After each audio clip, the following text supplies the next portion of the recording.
बिस्मिल्लाहिर्रहमानिर्रहीम। अस्सलाम वालेकुम डियर स्टूडेंट्स एंड व्यूवर्स। उम्मीद करता हूँ आप सब खैरियत से होंगे।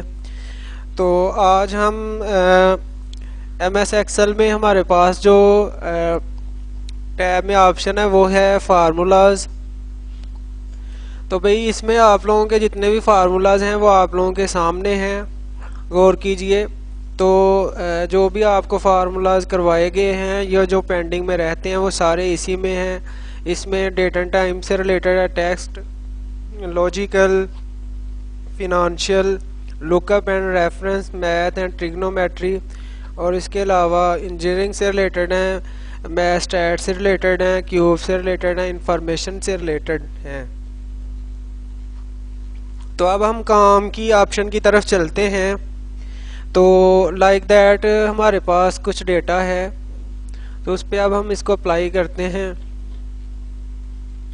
जैसे हमने यहाँ पे किया कि इक्वल की अलामत लगाई और उसके बाद हम कहते हैं कि हमें ये यानी ये वैल्यू जो है वो ऐड करनी है और ये वाली वैल्यू ऐड करनी है, और हम ये चाहते हैं और एंटर सिंपली कर देते हैं। और जब आप ट्रेस डिपेंडेंट पे करते हैं या प्रीसीडेंट पे करेंगे तो गौर कीजिए कि वो भी बता रहा है आपको कि आपने ये वाली वैल्यू ऐड की है, ये वैल्यू और ये, यानी एरो सामने आइडेंटिफाई करके बताएगा आपको कि ये वैल्यू जो है वो आप ऐड करके आउटपुट आपके सामने आई है। ठीक है।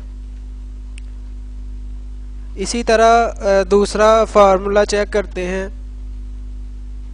लाइक दैट यहाँ पे मैं इक्वल सम करता हूँ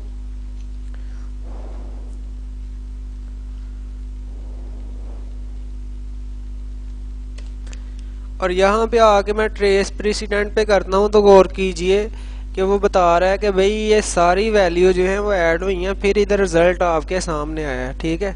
इसी तरह अलग से थोड़ा कर लेते हैं कि मैंने किया जी सम, और उसके बाद मैं कहता हूँ ये वाली वैल्यू है।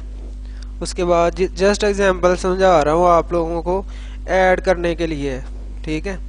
और मैं कह देता हूँ ये वैल्यू है और फिर कॉमा प्रेस करके तो मैं कह देता हूँ कि भाई ये वैल्यू है और एंटर कर देता हूँ। ठीक है। तो अब आपने ट्रेस प्रेसिडेंट पे करना है, तो गौर कीजिए वो आपको बताएगा कि भाई आपने कहाँ कहाँ से डेटा लिया है। अब ये देखिए कि उसने इटैलिक एरो इसलिए बनाया है क्योंकि वो डिफरेंट डेटाज हैं, और ये स्ट्रेट 90 एंगल इसलिए बनाया क्योंकि सारी वैल्यूज़ एक जैसी हैं। और यहाँ पे 6 और गालमन ये भी 6 है। तो गौर कीजिए डेटा आपके सामने आ रहा है कि कहाँ कहाँ से आपने डेटा लिया है। ठीक है। तो यहाँ पे आपने इसको कर देना है रिमूव, तो आपका रिमूव हो जाएगा। नेक्स्ट हम चलते हैं शो फार्मूलाज की तरफ। तो शो फार्मूलाज की ऑप्शन क्या काम करती है कि ये आपको बताएगी कि जहाँ जहाँ आप पे आपने फार्मूलाज अप्लाई किए हुए हैं, गौर कीजिए कि वो वहाँ पे बता रहा है कि भाई ये फार्मूला आपने फ़लाँ सेल में लगाया हुआ है, ये फार्मूला फ़लाँ सेल में लगाया हुआ है। तो ये शॉर्टकट की भी है, वो आपने याद रखनी है। मैं बता देता हूँ कि अगर आप चेक करना चाह रहे हो कि शॉर्टकट की से कैसे करेंगे, तो उसके लिए जो शॉर्टकट की है वो याद रखिएगा।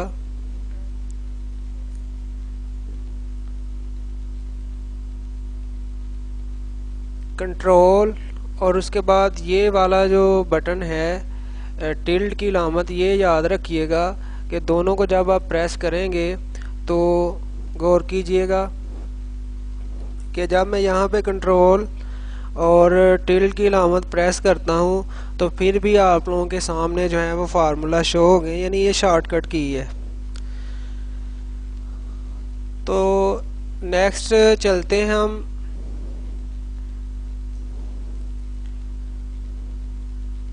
इसमें कुछ खास नहीं है। हमारे पास जो नेक्स्ट है वो है वॉच विंडो। वॉच विंडो में हम चलते हैं। तो इससे मुराद ये है कि फ़र्ज़ कर ले मैंने ऐड वॉच पे किया और यहाँ पे मैंने ऐड कर दिया। तो यहाँ पे गौर कीजिए कि जो भी आपने फार्मूला वगैरह अप्लाई किया होगा वो सामने शो करेगा। जस्ट विंडो वॉच में मतलब आप देख सकते हैं कि आपकी बुक का नाम क्या है, शीट नंबर कौन सी है, सेल कौन सा है, उस पर डेटा कौन सा, यानी जिस सेल पे मीन्स कि आपने जैसे मैंने इधर क्लिक किया है और मैंने वॉच विंडो पे क्लिक किया है, तो यहाँ पे गौर कीजिए कि यहाँ पे जब हम ऐड करेंगे तो गौर कीजिए कि उसने बताया कि बुक का नाम ये है, शीट का नंबर ये है, सेल नंबर ये है, वैल्यू ये है और उस पर ये फार्मूला लगा हुआ है। ठीक है, वॉच विंडो का जस्ट ये मकसद है। उसके बाद ये ऑप्शन बहुत इम्पोर्टेंट है, इसका आपने क्या याद रखना है। फ़र्ज़ कर लें कि मैंने इधर टाइप किया 1200, तो इधर फ़र्ज़ कर लें मैं कर देता हूँ। अब यहाँ पे देखें कि मैंने जैसे ही 1200 इधर लिखा है और इधर चेंजिंग हो गई है। तो जब आप लोग इसको कर देंगे मैनुअल, तो फ़र्ज़ कर लें कि आप इधर 1200 आप लिखते हैं तो भाई उधर चेंजिंग नहीं होगी। लेकिन जैसे ही आप इस ऑप्शन को ऑटोमेटिक पे क्लिक कर देते हैं तो वो उसी टाइम वैल्यू चेंज हो गई है।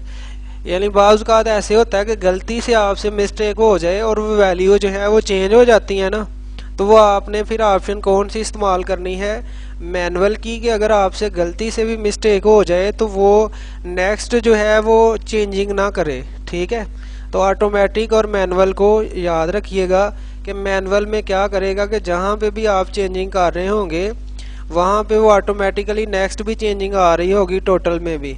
लेकिन जब आप मैनुअल कर देंगे तो जो भी आप चेंजिंग कर रहे होंगे ना तो वो मुतलका सामने सेल में चेंज होगी और ना ही टोटल में चेंज होगी। ठीक है,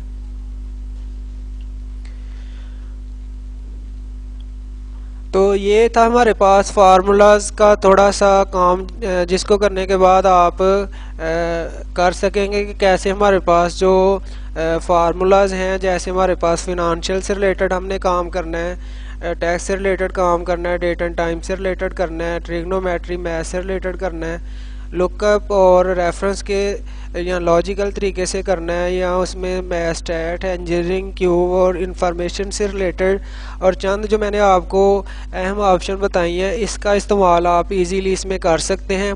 इंशाल्लाह हम नेक्स्ट लेक्चर में डेटा के हवाले से करेंगे। डेटा की ऑप्शन बहुत ही इम्पोर्टेंट है, तो इसमें हम इंशाल्लाह नेक्स्ट लेक्चर में आपको इसकी जो मुकम्मल डिटेल है वो समझाएंगे। तो इसके बाद जो डेटा का जो नेक्स्ट लेक्चर है उसको लाजमी सुनिएगा, देखिएगा। तो इस लेक्चर के लिए इतना ही।